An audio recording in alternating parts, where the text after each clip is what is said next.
Dyahwiyat merupakan putri kedua dari Raden Wijaya, pendiri kerajaan Majapahit dengan Gayatri. Kakak kandungnya adalah Diagitarja atau dikenal sebagai Tribuana Tunggadewi yang kelak menjadi raja ketiga Majapahit. Pada pemerintahan kakaknya, Dyahwiyat diangkat sebagai raja bawahan di daerah Daha atau sekarang Kediri. Dirinya bergelar Raja Dewi Maharaja Sabre Daha ketika menjabat sebagai bupati di Daha. Posisi ini terus dipegangnya sampai dia meninggal pada masa pemerintahan Hayam Wuruk, keponakan sekaligus menantunya, serta perannya tak tergantikan, termasuk dalam cerita panjang dan kemegahan kerajaan Majapahit.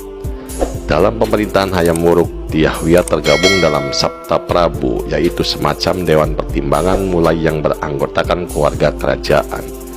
Namun, perebutan kekuasaan membuat dirinya harus tersingkir dari lingkaran kekuasaan. Tidak diketahui pasti kapan Dyahwiyat meninggal. Para raton hanya menyebut kematiannya setelah pengangkatan Gajah Enggon sebagai patih tahun 1371 Masehi.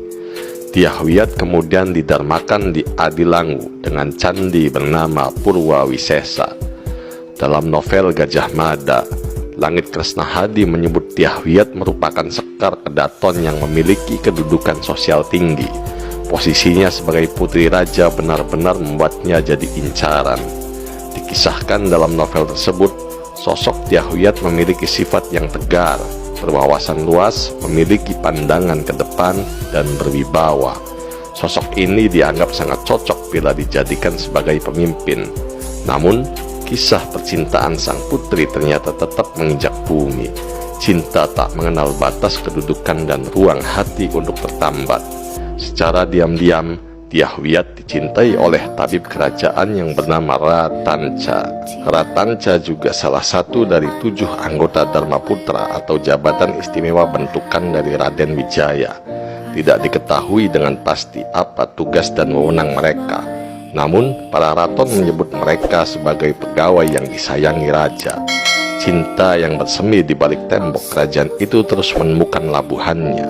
Dyahwiyat membalas rasa cinta seorang Ratanca yang hanya rakyat jelata, menempati sebagian besar cinta dalam hatinya. Karena rasa cinta ini, Dyahwiyat ingin selalu bertemu dengan pujaan hatinya tersebut. Keduanya tidak bisa secara terang-terangan bertemu. Karena itulah Dyahwiyat sering menginginkan dirinya sakit agar bisa bertemu dengan Ratanca. Sebab hanya dengan sakit dia bisa bertemu dengan Ratanca, kekasih hatinya. Namun cinta mereka berdua terhalang oleh tembok kekuasaan Majapahit. Cinta kedua insan tersebut tidak bisa berjalan seperti apa yang direncanakan. Perbedaan status menjadi penghalang cinta Dyahwiyat dan Ratanca. Sadar akan posisinya, Ratanca akhirnya menikahi wanita lain. Namun hati tidak bisa dibohongi. Meski jasad bersama dengan wanita lain, cintanya hanya untuk Dyahwiyat seorang.